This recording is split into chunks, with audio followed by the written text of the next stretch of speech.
Here's the bold truth. 54% of Americans don't know their credit score.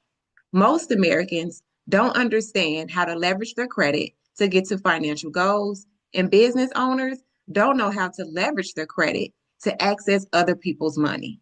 Hi, I'm Stephanie Johnson, also known as the Credit Cutie, and I am a wealth educator located in Tennessee. And what I do is I help families get to their financial goals by achieving wealth through financial literacy. I've seen so many families struggling with their finances due to the lack of financial literacy, which pours over into their businesses, causing them not to scale. Learning about money is how you grow on both sides. Here's some common mistakes and misconceptions. Thinking minimum payments are enough. That is a misconception. You're paying interest, not progress. Maxing out cards because I'll pay it back later, that is a misconception and a mistake. Utilization kills your score faster than the payments, right? Not separating your personal credit from your business. That's why solopreneurs stay stuck and burn out their personal credit score. Thinking you need perfect credit to start a business when you actually don't. You need a plan and the right steps. Here are some basic and financial literacy tips that can help you get over the curve. First things first, clean it up, right? So how do we do that? In order to clean up your credit, you must understand how it's calculated. So let's go over how you can get over the curve by learning the calculations of credit. 35% is your payment history. Plain and simple, pay your bills on time. 30% is your credit utilization. How much of your credit are you using? 15% is your length of credit. How long have you had certain trade lines or credit cards reporting on your credit report? 10% is your inquiries. How often are you doing credit pulls? The last 10% is your installment loans versus revolving loans. So that is how your credit score is calculated.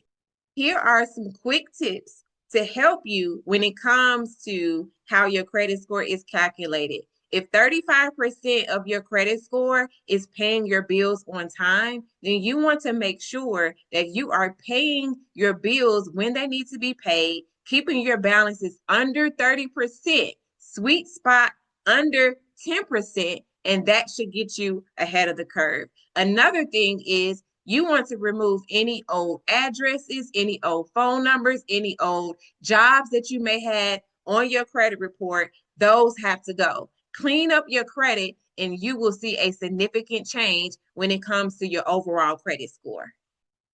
Step 2, it is time to build. You must build your credit like you're building your dream home, right? So adding positive accounts like secured cards, unsecured cards, credit builder loans, a mortgage, even reporting your rent can help you boost your credit anywhere between 50 to 100 points. And remember, don't close old accounts. Age matters. That is 15% of your credit score. The next step is crucial. Separate your business. Separation is key. Separating your business from your personal is how you really access OPM, other people's money. Start your credit profile with your LLC, your EIN, and your business bank account. Use starter vendor accounts to build history. Remember, you're doing a repeat of what you did for your personal, but now it's time to do it for your business. Now that you have cleaned up your personal credit, built a rapport, separated your business, it's time to leverage your business credit wisely. Here's what you need to do.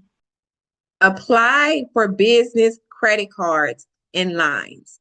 Use them for things that bring money back. Use them for marketing, inventory, system. Invest into your business. Credit should multiply, not drain. Here are some tools and resources to help you along the way. Credit monitoring. You must always be tracking your credit. Use platforms that give you all three credit report and scores. For instance, Credit Karma. That is your Vantage score. And yes, it is correct, but you want to get your full credit report from annualcreditreport.com, and you can go and get it for free.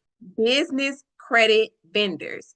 You are building a rapport just the same as you did with your personal credit, with your business credit. So now you want to establish business credit vendors. Start with companies like Uline, Quill, Granger to establish trade lines. You will also need funding sources. Look into banks that offer unsecured business lines of credit with 0% intro APR cards and fintech lenders.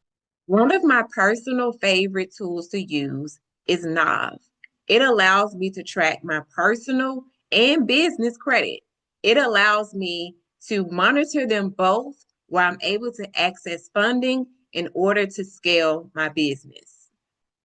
I hope that these tips and tools allow you to fix your credit to fund your vision. Remember, personal credit opens doors, but business credit builds the house. If you fix one without the other, you'll always feel limited. But if you handle both the right way, you'll finally have the freedom to fund your dreams without draining yourself. I'm Stephanie Johnson, the Credit Cutie. For more information and to connect with me, go to thecreditcutie.com.